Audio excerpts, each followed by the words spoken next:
మిమ్మల్ని గురించి మీరే జాగ్రత్త పడుడి, వారు మిమ్మల్ని సభలకు అప్పగించెదరు. చాలండి, మిమ్మల్ని గురించి మీరే జాగ్రత్త పడుడి. ఇది ఆల్రెడీ ఒకసారి లోగడం మీతో పంచుకున్నాను, మరలా దేవుడు తెలియచేయమంటూ ఉన్నాడు. ఈ రోజున క్రైస్తవ జీవితం ఎలా ఉందంటే వారిని గురించిన వారికి జాగ్రత్త లేకుండా పోతుంది. బైబిల్ సెలవిస్తుంది జాగ్రత్త చాలా ప్రాముఖ్యమైనది. తల్లిదండ్రులు ఊరికి వెళితే బిడ్డలతో చెప్పేస్తారు, నాన్నా జాగ్రత్తగా ఉండండిరా అని. భర్త బయటికి వెళ్ళేటప్పుడు భార్యతో చెప్పెళ్తాడు, అమ్మా జాగ్రత్తగా ఉండాలి. గమనించండి, ఇరుగు పొరుగు వారితో చెప్పెళ్తారమ్మా జాగ్రత్తగా మా ఇల్లు చూసుకుంటూ ఉండండి అమ్మా అని. ప్రతి వారు జాగ్రత్తలు చెప్పుకోవడం చాలా ప్రాముఖ్యత, కానీ మన గురించిన మనకు జాగ్రత్త చాలా అవసరం. ఒక వ్యక్తికి తన గురించిన జాగ్రత్త ఒక 5 విషయాల్లో చాలా ప్రాముఖ్యమైనవి. ఒకటి, మొట్టమొదటిగా ఆరోగ్య విషయంలో జాగ్రత్త ఉండాలి. తనకు తాను ఆరోగ్య విషయంలో జాగ్రత్త ఉండాలి. చాలామంది ఆరోగ్య విషయాల జాగ్రత్త కలిగి ఉండరు, జాగ్రత్తగా వారు జీవితాన్ని గడపరు. అజాగ్రత్త కలిగిన వారుగా, అనాలోచన కలిగిన వారుగా, ఇబ్బంది కలిగిన వారుగా వారి జీవితాలు గడుపుతారు. కనుక దినాన్ని దయచేసి గమనించండి, నీ ఆరోగ్య విషయంలో నువ్వు జాగ్రత్త కలిగి ఉండాలి. రెండవది, నీ యొక్క ఆహార విషయంలో జాగ్రత్త ఉండాలి. చాలామంది పెడితే తినటం ప్రారంభిస్తారు, ఎలా పడితే అలా ఉంటారు. గ్యాస్ ట్రబుల్ ఉంది, బిర్యానీ తినకూడదు అనిపించింది, తింటే గ్యాస్ ప్రాబ్లం వచ్చిందని తెలుసు, కానీ ఆడికి వెళ్ళంగానే తినాలనిపించింది. తింటాం, మళ్ళీ హాస్పిటల్కి వెళ్ళటం, ట్రీట్మెంట్ తీసుకోవటం. అంటే ఆ ఒక్క పూట ఫుడ్ తినకపోతే నీ శరీరం బలహీనమైపోదుగా. నీ ఆరోగ్య విషయంలో నువ్వు ఎంత జాగ్రత్త తీసుకుంటావు, నీ ఫుడ్ విషయంలో కూడా అదే జాగ్రత్త తీసుకోవాలి. గమనించండి, మూడవదికి మన జాగ్రత్త, మన సహవాస విషయంలో జాగ్రత్త కలిగి ఉండాలి. ఏ వ్యక్తి అయితే తన జీవితంలో ఒక సహవాస విషయంలో జాగ్రత్త కలిగి ఉంటాడో ఆ వ్యక్తి చాలా శ్రేష్టమైన జీవితాన్ని కలిగి ఉంటాడు. ఎందుకంటే ఆ మనిషిని పాడు చేయగలిగేది సహవాసమే, ఆ మనిషిని బాగు చేసేది కూడా సహవాసమే. బాగా గుర్తుపెట్టుకోండి, ఏ సహవాసం నిన్ను బాగు చేస్తుందో, ఏ సహవాసం నీ జీవితాన్ని పాడు చేస్తుందో ఆ విషయంలో నీ మట్టుకు నువ్వు జాగ్రత్త కలిగి ఉండాలా. నాలుగవదిగా నువ్వు జాగ్రత్త కలిగి ఉండవలసింది ఏంటంటే, నీ జీవితంలో నీ యొక్క అభివృద్ధికి ఆటంకపడే వాటి గురించి జాగ్రత్త పడాలి. చాలామంది వాళ్ళ అభివృద్ధిగా ఆటంకపడే వాటి విషయాల్లో ఆలోచన చేయరు. ఎందుకంటే నీ అభివృద్ధిని ఎప్పుడు పాడు చేయడానికి అపవాది పొంచుంటాడు. ఆ పొంచున్న అపవాదులను ఎదిరించే శక్తిమంతుడిగా నీ భక్తి ఉండాలి. ఆ విషయంలో చాలా జాగ్రత్తగా ఉండాలి. ఎందుకంటే ఈ రోజున చాలామంది వారి అభివృద్ధి విషయంలో ఆలోచన కలిగి ఉన్నట్ల అభివృద్ధి చెందే విషయంలో అజాగ్రత్తగా ఉంటున్నారు. అందుకనే ఉన్నతమైన స్థితికి వెళ్ళలేకపోతున్నారు, ఉన్నతమైన అభివృద్ధిని చూడలేకపోతున్నారు. కనుక అభివృద్ధి విషయంలో జాగ్రత్త కలిగిన వారుగా ఉండాలి. గమనించండి, మరొక 5వ విషయంలో దేని విషయంలో మనం జాగ్రత్త ఉండాలి అంటే, నువ్వు క్రైస్తవులు అయితే, క్రీస్తుని కలిగిన వ్యక్తి అయితే, ఒకవేళ నువ్వు క్రీస్తుని కలిగిన వ్యక్తి అయినా సరే ఏం కలిగి ఉండాలి, దేని విషయంలో జాగ్రత్త ఉండాలి తెలుసా? నీకు అప్పగించబడిన దాని విషయంలో జాగ్రత్త ఉండాలి. నీకు అప్పగించబడిన దాని విషయంలో ఏం అప్పగించాడు దేవుడు అంటే, ప్రతి వారికి ఆత్మనిచ్చాడు. నీ ఆత్మ రక్షణ విషయంలో జాగ్రత్త ఉండాలి. దేవుడు అడుగుతాడు లెక్క, ఏం చెప్తావు? దేవుడు నీ ఆత్మ రక్షణ విషయంలో లెక్క అడిగినప్పుడు ఏం చెప్తావు? నువ్వు మారు మనసు పొందావు, బాప్తిసం తీసుకున్నావు, ప్రభువుని కలిగి ఉన్నావు, మరి ఆ రక్షణ అంతవరకు కొనసాగింపజేస్తున్నావా? మధ్యలోనే కష్టాలు వచ్చినాయని, మధ్యలోనే శ్రమలు వచ్చినాయని, మధ్యలోనే శోధనలు వచ్చినాయని, మధ్యలోనే ఇబ్బందులు వచ్చినాయని ఆ రక్షణను దుర్వినియోగపరుచుకుంటున్నావా? బ్రతికినంత కాలం మనిషికి కష్టాలు లేని వాళ్ళు ఎవరు ఉండరండి. ఎవరి పరిధులు వాళ్ళకు వస్తాయి. వారి విశ్వాస పరిమాణాన్ని బట్టి కూడా దేవుడు ఇస్తాడు. శ్రమలు లేని వాళ్ళు ఎవరు ఉండరు, నిందలు లేని వాళ్ళు ఎవరు ఉండరు, అవమానాలు లేని వాళ్ళు ఎవరు ఉండరు, బాధలు లేని వాళ్ళు ఎవరు ఉండరు, అర్థమైందా? రోగాలు లేని వాళ్ళు ఎవరు ఉండరు, జీవితంలో 5 లేని వాళ్ళు ఎవరు ఉండరు, అప్పులు లేని వాళ్ళు ఎవరు ఉండరు, అర్థమైందా? కనుక నాకే అప్పులు ఉన్నాయి అన్నట్టు ఫీల్ అవ్వ మాకు, నా మీదే నిందలు వస్తున్నాయి నేను ఎప్పుడు బాధపడు మాకు, నాకే రోగాలు వస్తున్నాయి నేను ఎప్పుడు బాధపడు మాకు, నాకే కష్టాలు వస్తున్నాయి నేను ఎప్పుడు బాధపడు మాకు, నా బతికి ఎంత ఎట్టుందని అసలు ఎప్పుడు కుంగిపో మాకు. నీకంటే గనులు గొప్పవాడు చాలా మంది ఉన్నారు బయట, అర్థమైందా? నీకంటే హాస్పిటల్లో కొట్టుకులాడు, కొనప్రాణాలతో కొట్టుకులాడు, ఐసీయూ మీద ఉన్నవాడు చాలా మంది ఉంది. వాళ్ళకంటే బెటర్ కదా నువ్వు. నీకంటే పేకల్లో తప్పుల్లో మునిగిపోయి ఏం చేయాలో అర్థం కాని పరిస్థితులు ఉన్నారు, వాళ్ళకంటే బెటర్ కదా నువ్వు. నీకంటే శోధనలో సమస్యలో కొట్టుమిట్లాడుతున్నారు, వాళ్ళకంటే బెటర్ కదా నువ్వు. అసలు నానే వాళ్ళు ఊరు లేకుండా ఉన్నారు, వాళ్ళకంటే బెటర్ కదా నువ్వు. మరి ఎందుకు నువ్వు కుంగిపోతావు? చిన్న చిన్న నీకు ఒకవేళ అనిపించవచ్చు, పాస్ట్గా నీకు చిన్నదేనండి, మాకు చాలా పెద్దదండి. ఎస్, ఎవరి పరిధిలో వాళ్ళు చూస్తే వాళ్ళకి పెద్దదే. ఎవరి పరిధిలో వాళ్ళు ఆలోచిస్తే వాళ్ళకి చాలా పెద్దదే సమస్య. కనుక నీ పరిధిలో నువ్వు ఆలోచించుకుని నీ సమస్య పెద్దదే. కానీ నీ విషయంలో నువ్వు బహు జాగ్రత్త కలిగి ఉంటూ నేర్చుకో. బైబిల్ సెలవిస్తుంది బహు జాగ్రత్త కలిగి ఉండాలి. మనిషిని జాగ్రత్త లేకుండా చేయగలిగేవి రెండే రెండు ఉన్నాయి. ఇప్పుడు ఎన్ని విషయాల్లో జాగ్రత్త కలిగి ఉండాలని చెప్పుకున్నాం? 5. కానీ జాగ్రత్త లేకుండా చేయగలిగేవి 2 ఉన్నాయి. ఈ 5 విషయాల్లో నీ జీవితాన్ని జాగ్రత్త లేకుండా చేయగలిగేవి 2. ఏమిటి ఆ 2? ఒకటి మనస్సు, 2 హృదయం. ఒకటి ఏంటిది? మనస్సు. రెండోది ఏంటిది? హృదయం. ఎవరు తన మనస్సు విషయంలో జాగ్రత్త తీసుకోరో, ఎవరు తన హృదయం విషయంలో జాగ్రత్త తీసుకోరో, వారి జీవితాల్లో ఈ 5 విషయాల్లో కూడా జాగ్రత్త కలిగి ఉండలేరు. ఈరోజు నీ మనసు విషయంలో నువ్వే జాగ్రత్త తీసుకోవాలి, నీ హృదయ విషయంలో నువ్వే జాగ్రత్త తీసుకోవాలి. అదే బైబిల్ సెలవిస్తుంది, మిమ్మల్ని గురించి మీరు జాగ్రత్త పడుడి. పక్కన వాళ్ళ గురించి జాగ్రత్త పడతాం, ఇరుగు పొరుగు వాడి గురించి జాగ్రత్త పడతాం, లేకుంటే గోడ మీద బల్లి గురించి జాగ్రత్త పడతాం, కింద పాకులాడుతున్నా ఏదో బొత్తింగు గురించి విషయంలో జాగ్రత్త పడతాం, ఇలా అనేక విషయాల్లో జాగ్రత్త పడతాం. కానీ నీ గురించి నువ్వు జాగ్రత్త పడుతున్నావా?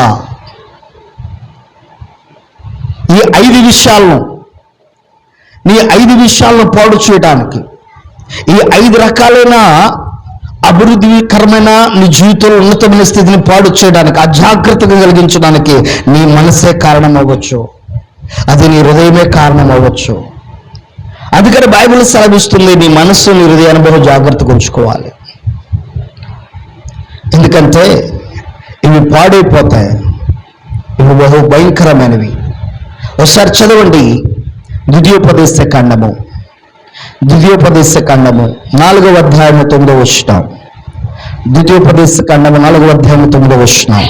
అయితే నువ్వు జాగ్రత్త పడుము, నువ్వు కన్నులారా చూచిన వాటిని మరవకుండా ఉండినట్లును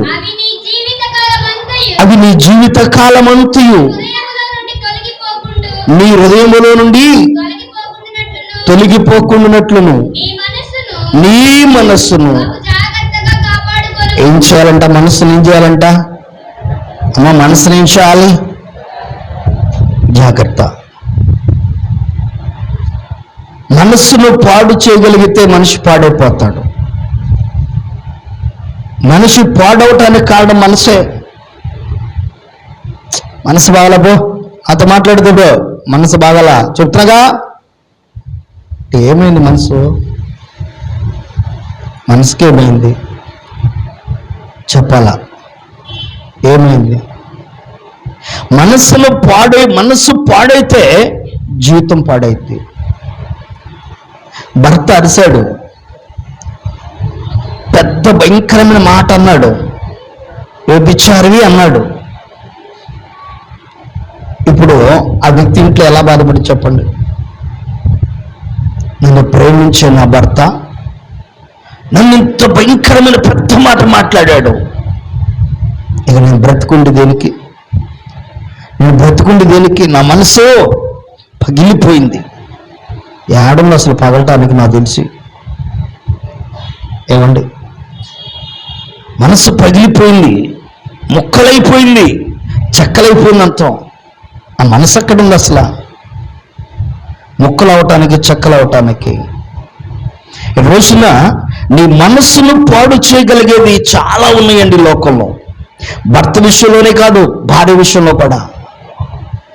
పురుషునికి ఏ స్త్రీ అయినా బాగా గుర్తుపెట్టుకోండి, ఏ స్త్రీ అయినా పురుషుని ఎన్ని విధాలుగా బాధ పెట్టినా హ్యాపీగా భరుస్తాడు, కానీ అనుమానం అనే రోగంతో బాధ పెడితే మాత్రం భరించలేడు. అది గుర్తుపెట్టుకోండి. ఏ పురుషుడైనా సరే, నువ్వు అన్నం పెట్టకపోయినా భరిస్తాడు, నువ్వు దాంపత్య జీవితం తనతో ఉండకపోయినా భరిస్తాడు, కుటుంబ విషయంలో పట్టించుకోవాలని భరిస్తాడు. కానీ ఒక అనుమానం అనే పెనుబోతు నీ దగ్గరకు వస్తే మాత్రం భరించలేడు. స్త్రీ కూడా అంతే. నువ్వు ఫలానా అని చెప్పేసి ఒక ముద్ర ఇస్తే చాలు భరించలేదు. అన్నం పెట్టకపోయినా భరించింది, లే టయానికి తీసుకొచ్చుకోకపోయినా భరించింది, సరిగ్గా పట్టించుకోకపోయినా భరించింది, నీతో సహజీవనం చేయడం ప్రారంభించింది. కానీ నువ్వు ఫలానా అని ఒక ముద్ర స్టాంప్ వేస్తే భరించలేదు. కనుక దినాన నీ మనసు ఎంత జాగ్రత్తగా ఉండాలో తెలుసా? ఇప్పుడు మనసు అనగానే మీరు ఒక మాట చెప్పాను, మనసు అంటే అండి తీసుకునే నిర్ణయం. రెండవ మాట మనసు అంటే ఏంటి అనే రెండవ మాట కూడా మీతో తెలియచేయాలనుకుంటున్నా. ఒకసారి చదవండి ఏబు గ్రంథం 32వ అధ్యాయం 18వ వచనం.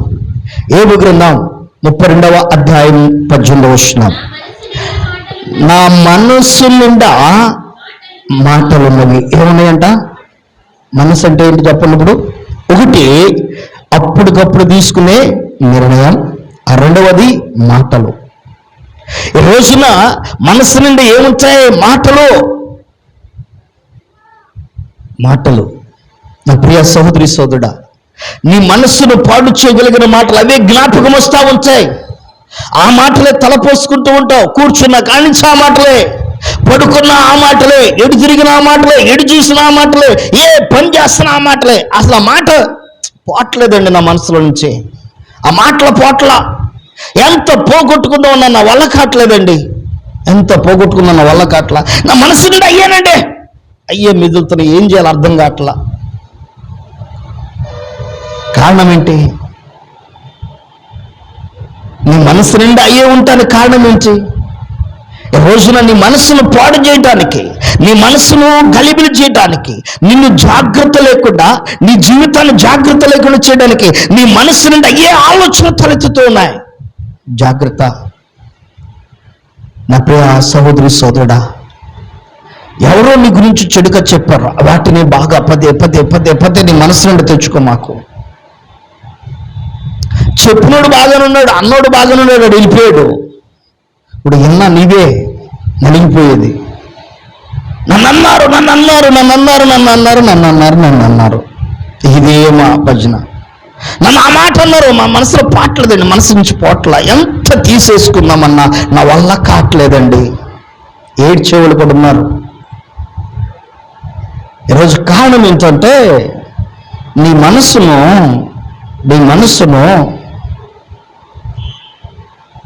కంట్రోల్ చేసుకోలేని పరిస్థితి నీకు ఏర్పడింది. నీ మనసును నియంత్రించుకోలేని పరిస్థితి నీకు ఏర్పడింది. నీ మనసును నియంత్రించుకోలేకపోతున్నావు కాబట్టి ఆ మాటలు పదే పదే పదే పదే నీ చెవులో గిర్రున మోగుతున్నట్టు అనిపిస్తున్నాయి. నియంత్రించుకోవాలి అంటే, ఆ మనస్సును కంట్రోల్ చేసుకోవాలంటే, నీ జీవితాన్ని పాడు చేయగలిగింది, నీకు అజాగ్రత్త కలిగించగలిగిన నీ మనస్సును జాగ్రత్త చేసుకోవాలి అంటే ఈ దినాన్ని నువ్వు చేయవలసిన పని ఒకటి ఏంటి తెలుసా? ఆ మనస్సును దేవునికి అప్పగించాలి. అందుకనే దేవుడు స్పష్టంగా చెప్తున్నాడు. సామెతల గ్రంథం 22వ అధ్యాయము 17వ వచనం. సామెతల గ్రంథం 22వ అధ్యాయం 17వ వచనం. చెవియొగ్గి జ్ఞానుల ఉపదేశం ఆలకింపుము, నేను కలగచేయు తెలివిని పొందుటకు. ఏమివ్వాలంట? నీ మనస్సునివ్వాలి. ఇస్తున్నావా దేవునికి? ఆయన నీకు తెలివినిస్తాడంట. ఆయన నిన్ను ఎలా బ్రతకాలో నేర్పిస్తాడంట. ఈ 5 రకాల ఉన్నతమైన జాగ్రత్తలు దేవుడిని అనుగ్రహిస్తాడంట. ఎప్పుడు? నీ మనసు ఆయనకి ఇచ్చినప్పుడు. పదే పదే పదే పదే పదే పదే వాళ్ళు అన్నారు, మా అత్త అంది, మా మామ అన్నాడు, మా పిల్ల అంది, మా చెల్లి అంది, మా వీళ్ళు అన్నారు, వాళ్ళు అన్నారు.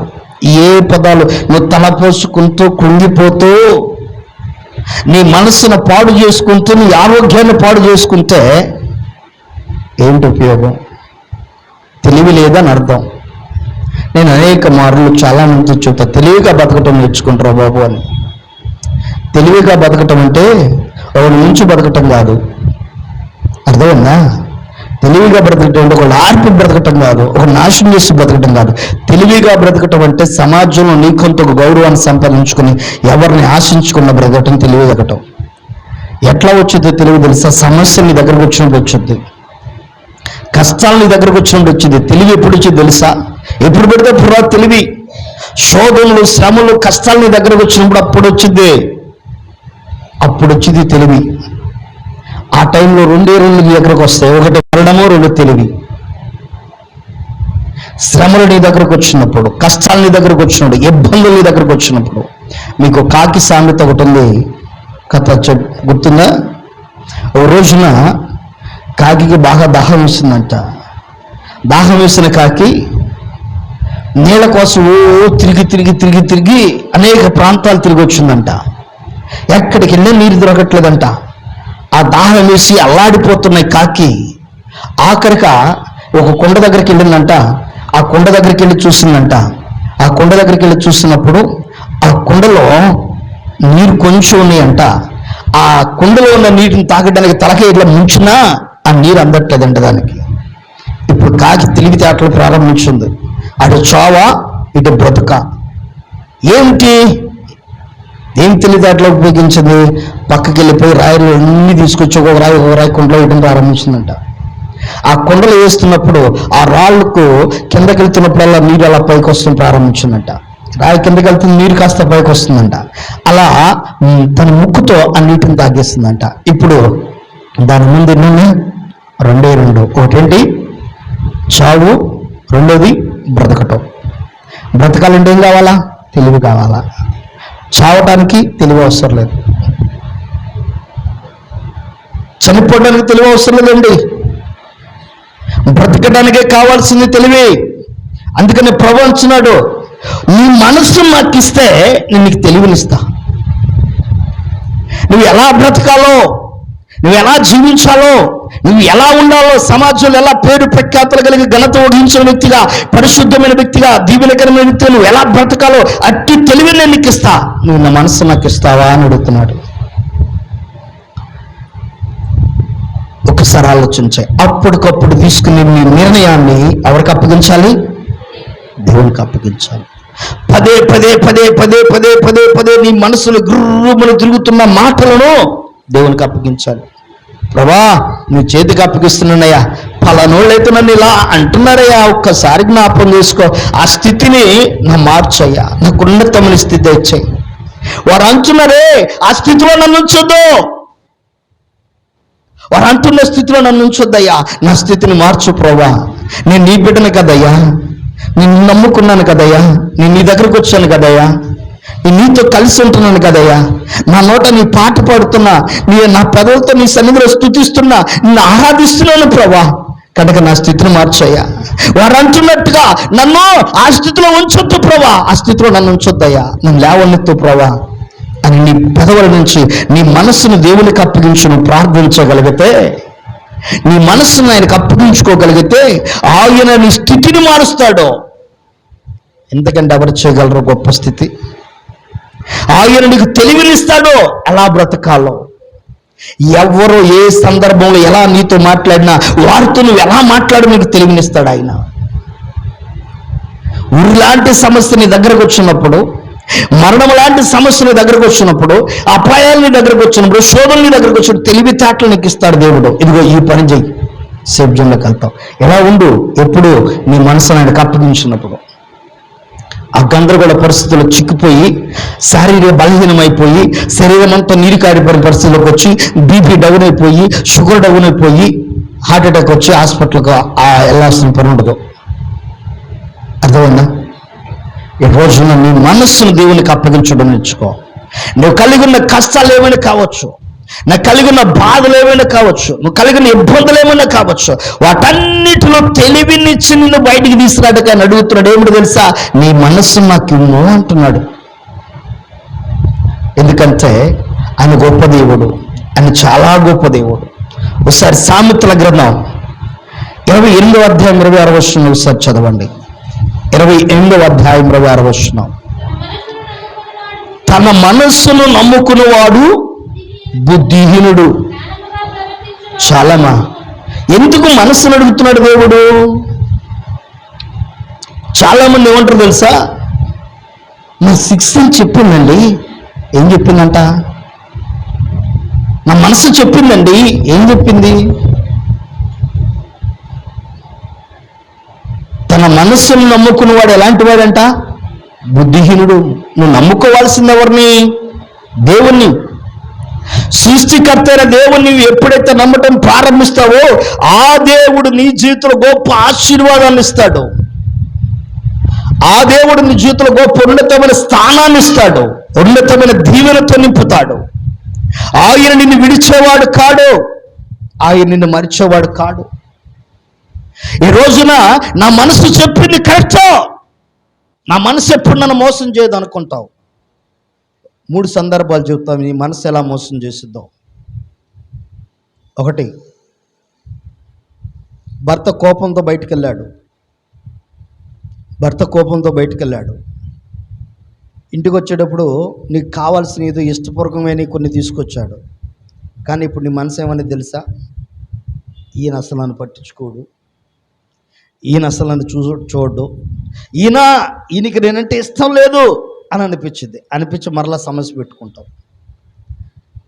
ఇలాంటి సందర్భాలు ఏ ఇంట్లో లేవో చేతులు ఎత్తను ఒకసారి. అంటే ఇప్పుడు నీ మనసు ఏం చేసిందాడా?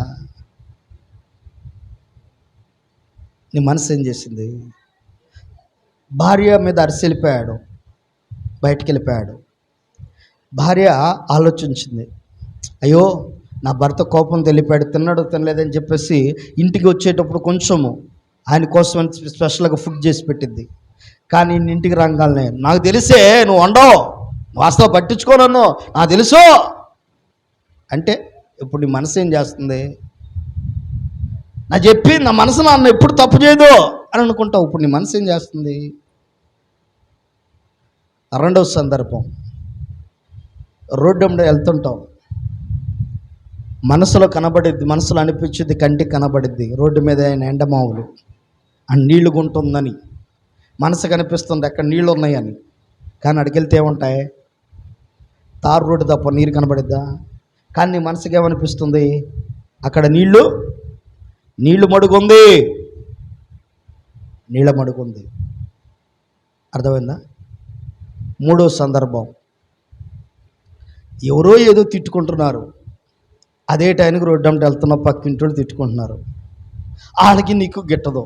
ఆ ఇంట్లో వాళ్ళు నరుతున్నారు, లేకుంటే దేనికి అరుతున్నారో తెలీదు. కానీ నువ్వు వెళుతున్నావు. ఇప్పుడు నీ మనసు ఏమనిద్ది? నిన్ను చూసే మాట్లాడుతుంది, నిన్ను చూసే. మాట్లాడితే వచ్చిన నష్టం ఏంటి చెప్పండి? ఇప్పుడు నీ మనస్సు నిన్నేం చేస్తుంది? తన మనసు నమ్ముకున్నవాడు ఏంటంట? బుద్ధిహీనుడు. అంటే బుద్ధి లేనోడు.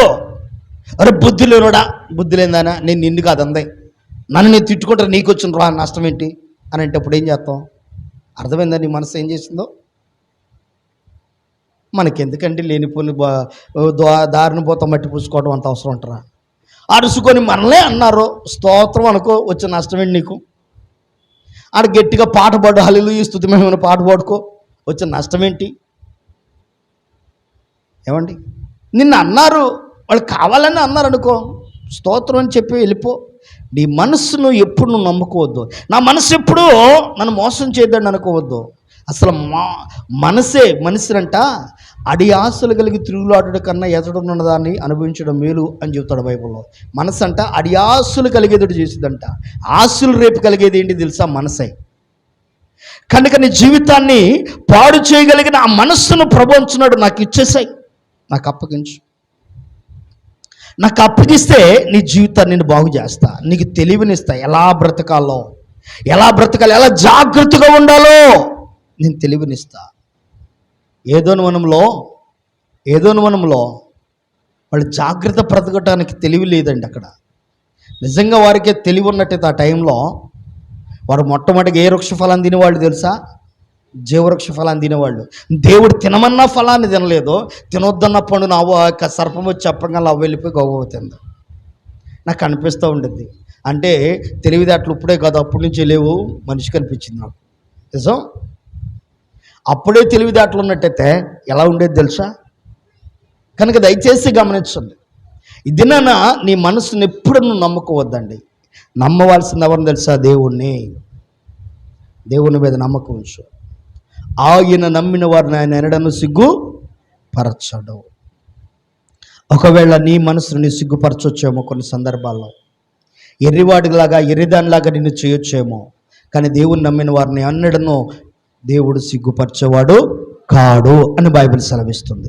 కనుక దీని నమ్ముడు కుమార్తెని జ్ఞాపకం తీసుకుందా. చదవండి మరల సామెతల గ్రంథంలో నుంచే 25వ అధ్యాయం 28వ వచనం సార్ చదవండి.